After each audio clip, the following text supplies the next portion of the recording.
Nous allons lire la parole de Dieu dans l'évangile de Matthieu, évangile selon Matthieu, le chapitre 4 du 1er au 11e verset.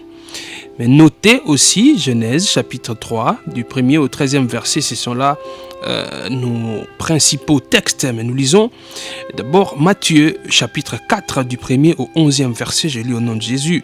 La Bible déclare: Alors Jésus fut amené par l'Esprit dans le désert pour être tenté par le diable.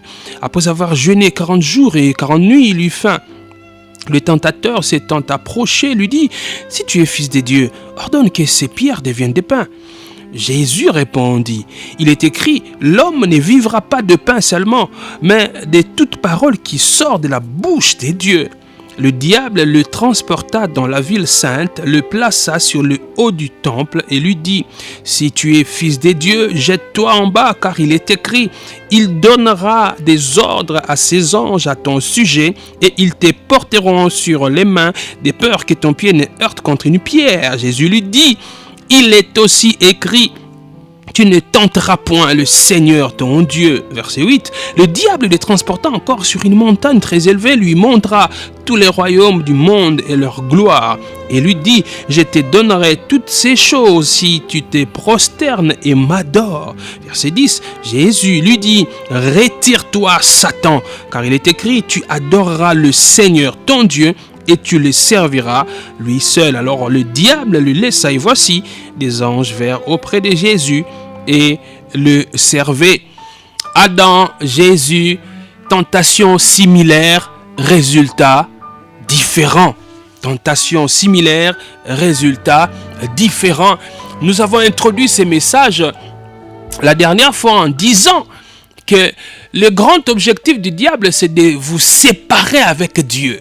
Voyez? Il cherche à nous séparer d'avec Dieu. C'est ce qu'il a fait en Éden.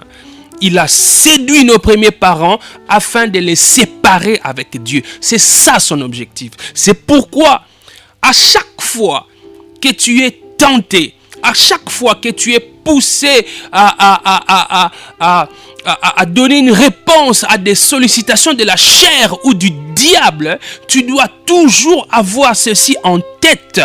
Le diable ne cherche pas autre chose si ce n'est de te séparer avec Dieu. Oui, parce que d'abord, il n'aime pas que les gens s'approchent de Dieu. C'est pourquoi il fait tout pour empêcher la propagation de l'évangile. Il fait tout pour empêcher que les gens écoutent la parole. Que dis-je? Il fait tout pour que les gens n'écoutent pas la bonne, la vraie, l'authentique parole de Dieu. Il séduit les gens. Il est entré même dans certains milieux religieux pour séduire les gens. Des gens qui pensent qu'ils sont avec Dieu alors qu'ils sont avec le diable. Parce qu'il ne veut pas que l'évangile du salut soit prêché.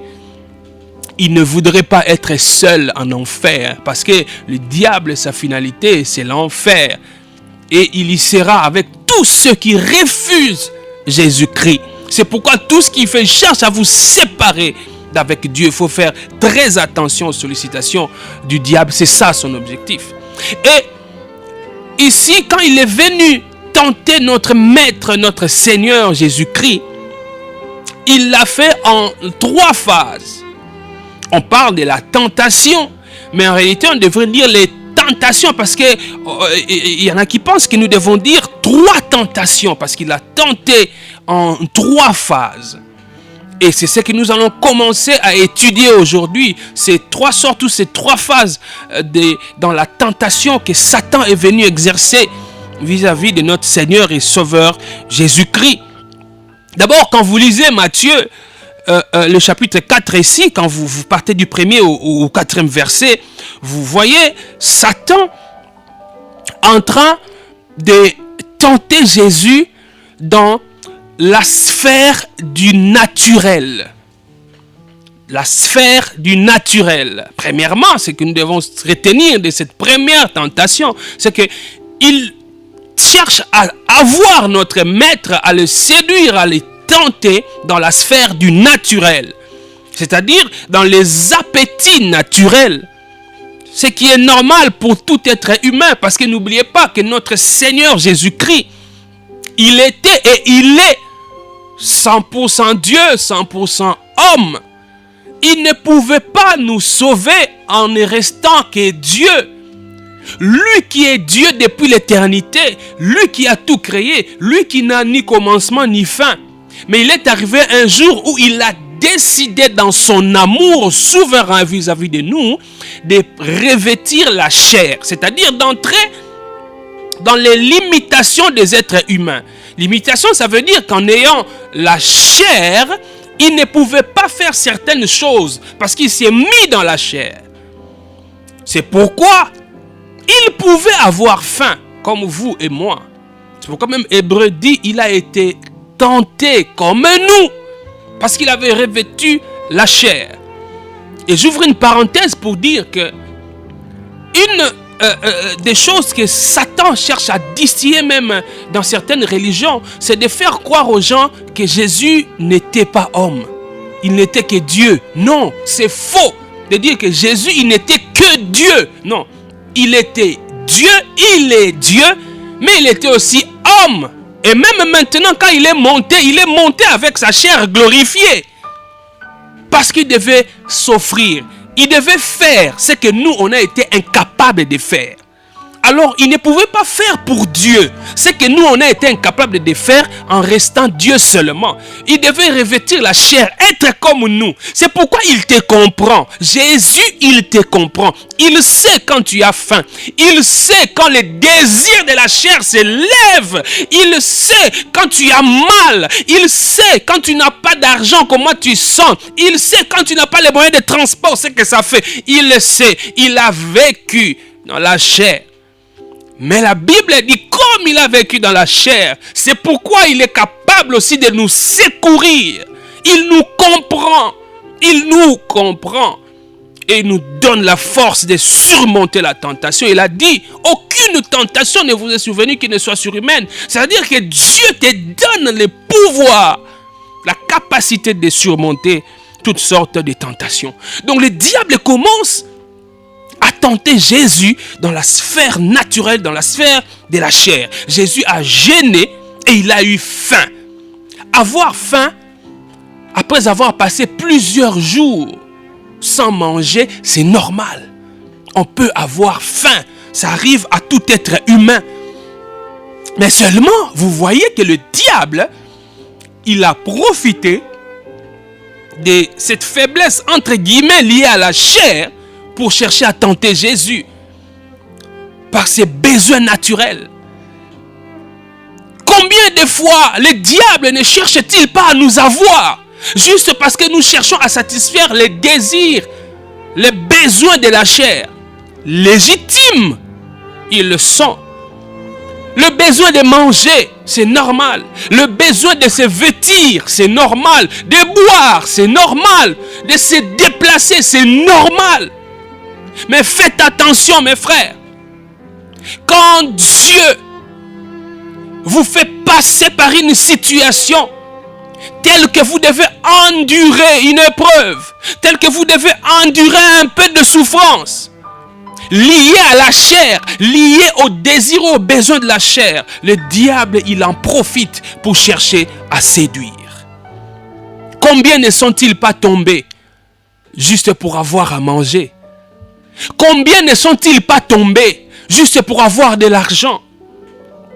Oui, je suis allé avec cet homme parce que je n'avais personne pour me payer les frais académiques, parce que je n'avais personne pour me pistonner. C'est pourquoi je suis allé. Vouloir une promotion, c'est normal, ce n'est pas mauvais. Payer ses études, c'est normal. Étudier, c'est normal.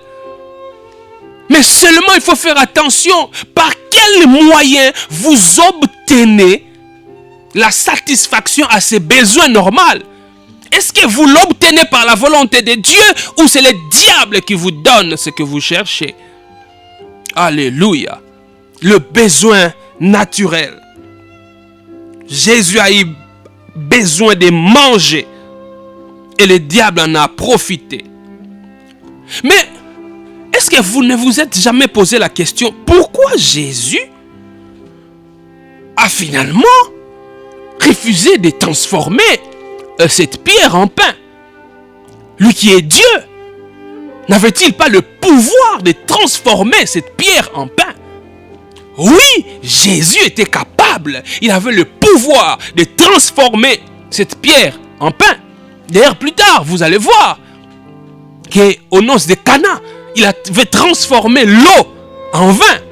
Donc rien n'était impossible. Rien n'est impossible à Jésus. Mais pourquoi a-t-il refusé de faire ce que le diable lui demandait de faire? Oh, s'il avait transformé cette pierre en pain, il allait satisfaire à son appétit naturel. Il allait assouvir à ses besoins-là de manger. Mais Jésus a préféré rester affamé, mais ne pas obéir à la voix du diable. Es-tu capable d'accepter de souffrir, mais obéir à Dieu, qui est de répondre aux sollicitations du diable? Je préfère rester sans promotion dans mon travail que de donner mon corps pour monter des promotions. Bien que c'est normal pour quelqu'un qui travaille comme moi, autant d'années passées dans cette société, autant d'années passées à côté de ces patrons. Il y a des gens qui viennent après moi, qui montent. Mais moi, je ne monte pas. Aucune augmentation. Juste parce que je me garde pur. Parce que je ne veux pas donner mon corps à celui qui est capable de me donner la promotion. Je préfère rester sans promotion, mais être dans la volonté de Dieu, que de donner mon corps. Alléluia. Jésus a refusé de transformer la pierre en pain parce que ce n'était pas la volonté de son Père. Il a dit, le Fils ne fait rien de lui-même. Tout ce qu'il fait, il reçoit du Père.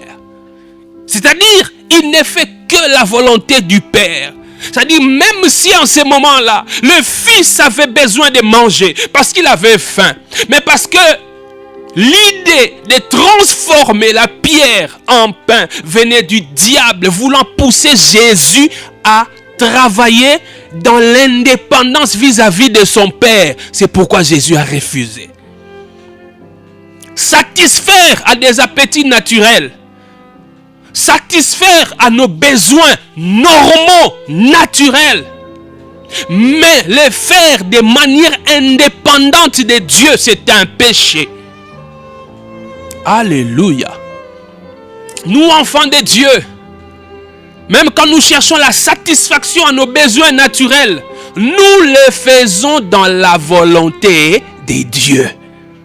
Nous allons encore le voir davantage un peu plus tard. Alléluia. Donc Jésus ne pouvait pas le faire parce que l'idée venait de Satan. Un peu comme dans Genèse chapitre 3, verset 6, le diable a tout fait pour séparer Ève et Adam de Dieu. On va lire rapidement Genèse chapitre 3, verset 6. Genèse chapitre 3, verset 6. Là, vous voyez, la Bible dit, la femme vit que l'arbre était bon à manger. Vous voyez, l'arbre était bon à manger et agréable à la vue et qu'il était précieux pour ouvrir l'intelligence. Elle prit de son fruit et en mangea. Et elle en donna aussi à son mari qui était auprès d'elle et il la mangea. Je retiens la première phrase ici. La femme vit que l'arbre était bon à manger. Bon à manger. Est-ce que ce n'était pas normal de manger? Oui, c'était normal de manger. Adam et Ève ne pouvaient pas vivre sans manger. Mais seulement le fruit de cet arbre-là, même si cela était bon à manger, même si cela était bon à manger, parce qu'elle a regardé, elle a trouvé que c'était bon à manger, mais elle ne pouvait pas le faire parce que cela était contre la volonté de Dieu. Est-ce mauvais d'acquérir des richesses? Non, ce n'est pas mauvais. Est-ce mauvais de devenir millionnaire? Ce n'est pas mauvais. Est-ce mauvais d'avoir plusieurs biens matériels, des maisons, des véhicules, des entreprises? Non, ce n'est pas mauvais. Mais quand il faut acquérir ces histoires-là, en étant en dehors de la volonté de Dieu, contre la volonté de Dieu, ça devient mauvais. Alléluia. Quand on a bozui, eza mabete. Ko satisfaire ba posa na biso ya nzoto, ko luka kolia, ko lata, ko zala malamu. Ko bongisa avenir ya bana. Nazo kola, na sombela pe bana nanga esika, bana nanga pe bazala na mwa mabele. Polobi ata naza te, bana nanga bamona pasi te. Soki ngai papa na bango, namona pasi, na futeli. Nalingi te bana nanga bafutela, nalingi na sombela bango pe ya bango. Eza mabete, ce sont des bonnes idées. Mais le problème, par quel moyen tu arrives à acquérir cela? Est-ce en étant dans la volonté de Dieu? Est-ce parce que tu détournes l'argent? Parce que c'est ce que le diable te dira. Tu vois, l'argent est là. Prends, sers-toi. Tu dois assurer l'avenir de tes enfants. Zuambongo wana. Somba lupango. Mutu pe mokote akoyeba na ye. Salela yango. Mais koyiba pona tongela bana ndako. Koyiba pona zoba richesse ebele. Ngai mwana nzambe nako sala ngote. Alléluia. Je ne peux pas faire ça. Je ne peux pas. Jésus a refusé. Il a refusé. Mais nos premiers parents, ils ont vu que le fruit de l'arbre, Ève a vu que le fruit de l'arbre était bon à manger. Était bon à manger. Frères, sœurs, tout ce qui est bon à manger ne doit pas nécessairement entrer dans ta bouche. Tout ce qui est bon à manger ne doit pas nécessairement entrer dans ta bouche. Ève a vu que le fruit de l'arbre était bon à manger. Mais ce n'était pas bon pour elle. Parce que Dieu avait interdit.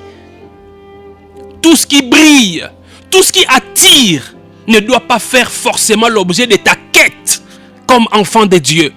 Ce que toi tu dois chercher. Est-ce la volonté de Dieu pour moi? Jésus avait le pouvoir de transformer la pierre en pain.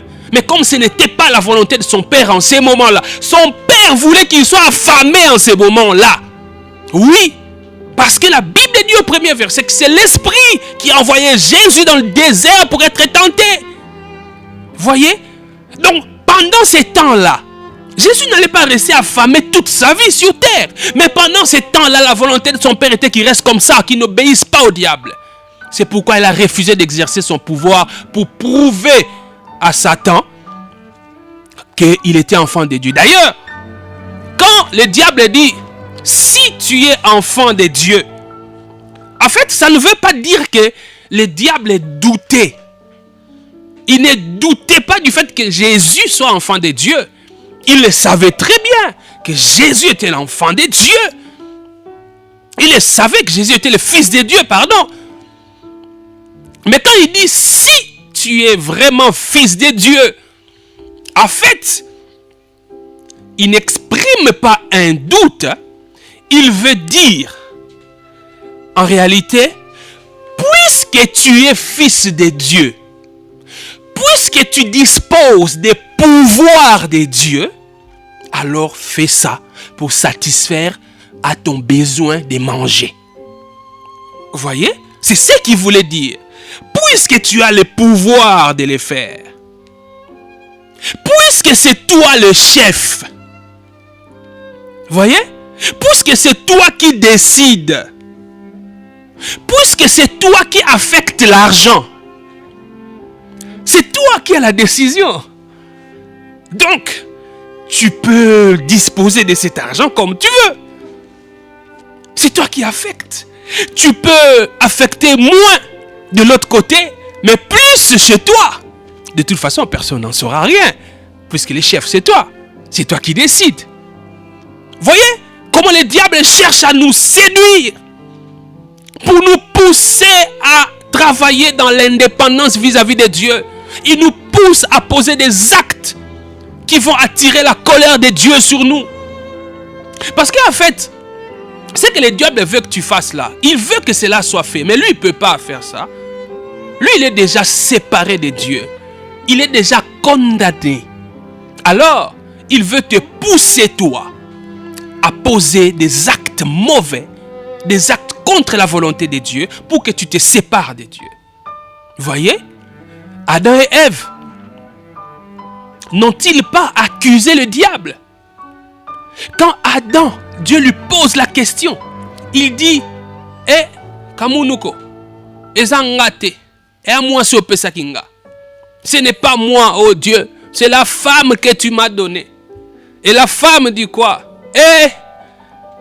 Ngate, Nyoka. C'est pas moi, c'est le serpent qui m'a séduite. Vous voyez? Mais est-ce que Dieu a dit, ok, comme c'est le serpent qui vous a induit en erreur, je vous épargne, vous restez là, vous allez continuer normalement, mais je vais punir seulement le serpent? Non, ils ont tous été punis. Le péché est entré dans le monde. Le péché est entré dans la nature humaine à cause de cet acte. Donc, le diable, il te pousse au péché et il sait que tu vas répondre de cet acte-là. C'est pourquoi il veut que tu ailles commettre le mal. C'est pourquoi il te séduit pour que tu commettes le mal. Alléluia. Alléluia. Le diable te pousse à satisfaire la convoitise de la chair et ainsi désobéir à la volonté de Dieu qui est pour toi de chercher premièrement le royaume et la justice de Dieu et le reste te seront donnés par-dessus. C'est ce que Jésus avait compris. Jésus n'a pas enseigné des choses juste pour nous et des choses que lui-même il ne connaissait pas ou des choses que lui-même était incapable de faire. Quand il dit cherchez premièrement le royaume et la justice de Dieu, lui-même il en a fait la démonstration en refusant d'obéir à la volonté du diable, mais en obéissant à la volonté de son Père, même s'il pouvait rester affamé. Alléluia. Et à ce stade de notre message, je voudrais faire quelques affirmations qui vont nous amener jusqu'à la fin du message d'aujourd'hui.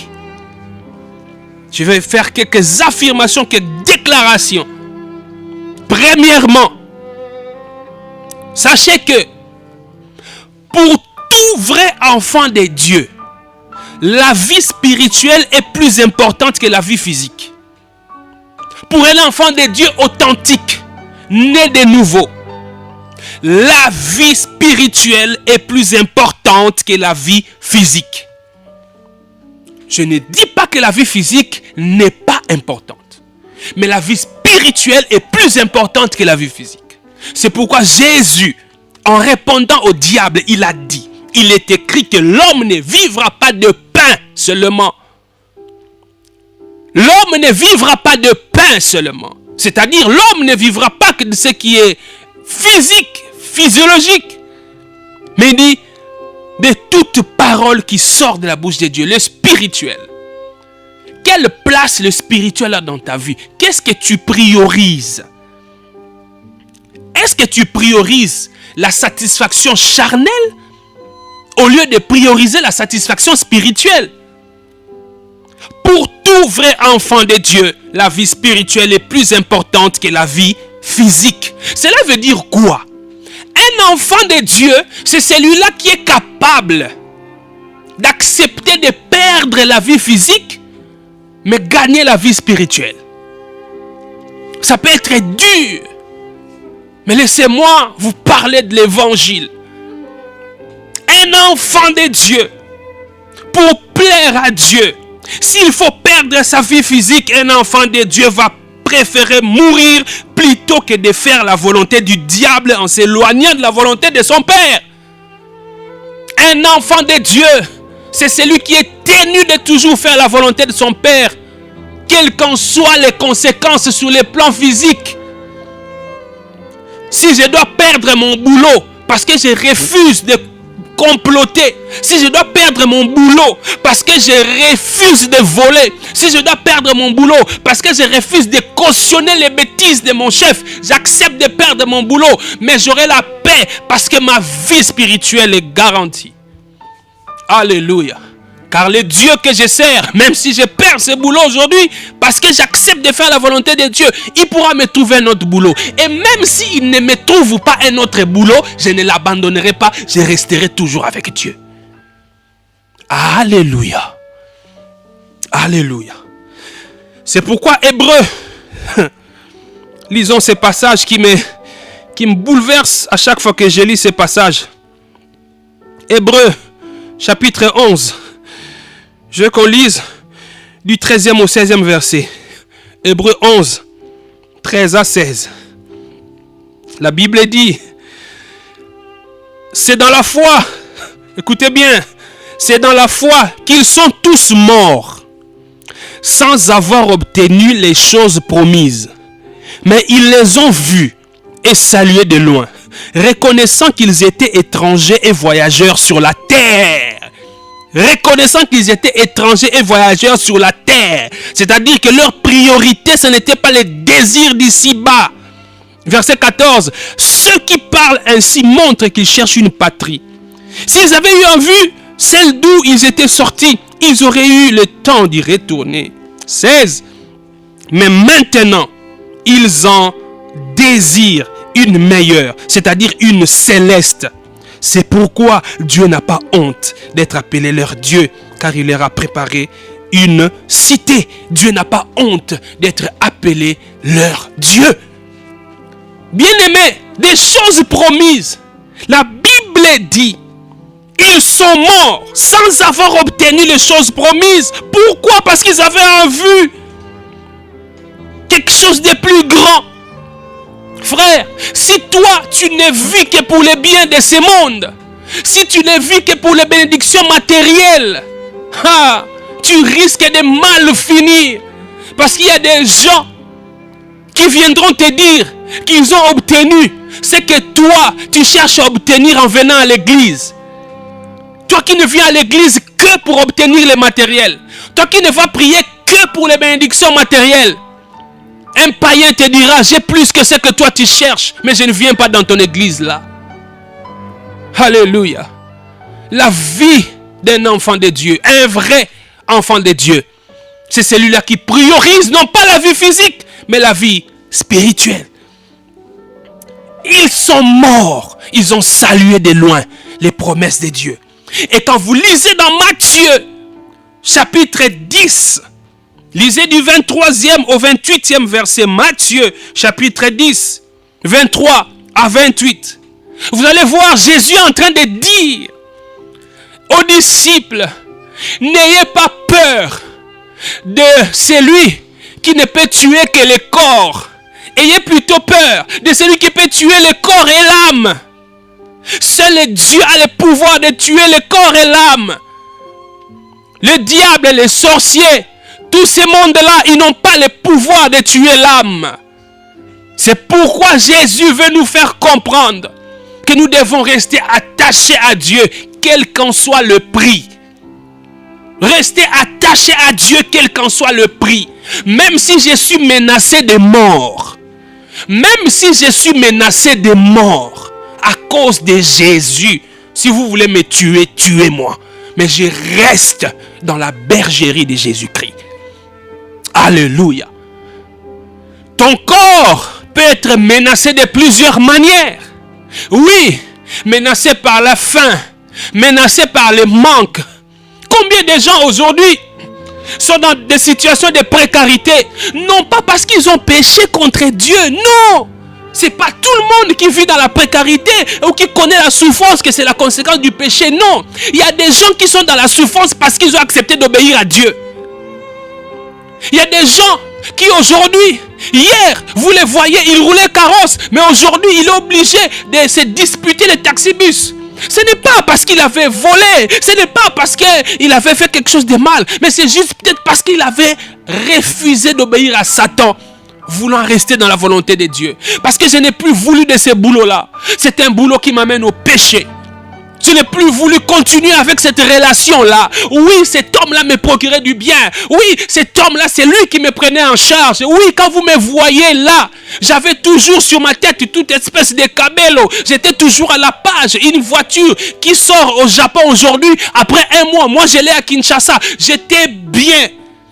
Mais aujourd'hui, si vous me voyez sur un Wewa, prendre une moto, je ne suis plus capable de m'acheter une voiture. C'est parce que j'ai arrêté avec cet homme-là. C'est parce que j'ai refusé de continuer dans la vie de péché. J'ai préféré obéir à Dieu. Parce que ce qui est plus important, ce n'est pas ma vie physique, c'est ma vie spirituelle. La vie physique va s'arrêter. Mais la vie spirituelle ne s'arrêtera pas. Alléluia. Ta vie physique va s'arrêter. Mais ta vie spirituelle ne s'arrêtera pas. Travailles-tu seulement pour entretenir ta vie physique ou tu travailles pour entretenir ta vie spirituelle? Alléluia. Alléluia. C'est pourquoi Paul pouvait dire, je n'aimerais pas être rejeté après avoir prêché aux autres. Paul a dit, je travaille, je cours, non pas comme à l'aventure. Je le fais sérieusement, je frappe, non pas comme battant l'air. Je le fais. Oh mon Dieu. Paul, il a préparé sa vie spirituelle. Il dit, les richesses que je peux acquérir ici sur cette terre, c'est bien. Les gens vont m'honorer. Les gens vont dire des choses. On va m'appeler préso. On va dire que moi je suis le boss. Mais je peux finir en enfer. Mais pourtant, si je prépare des richesses dans le royaume des cieux, si je prépare ma vie spirituelle, je peux être riche sur cette terre et être riche dans les cieux. Mais je peux aussi être pauvre sur la terre, mais être riche dans les cieux. Parce que la vie qui va durer, ce n'est pas la vie sur cette terre. C'est la vie avec Dieu dans les cieux. Oh, le Seigneur m'a amené à une réflexion il y a quelques jours. J'étais en train de me voir. Je suis rentré il y a 10, 20 ans en arrière. J'étais devant une photo de moi. Une photo prise il y a 20 ans. Devant l'église où je priais. Je me suis regardé. Je me suis dit, waouh! Qu'est-ce que le temps passe vite. Hier, j'avais la vingtaine. Mais aujourd'hui, là, j'ai en train d'avancer.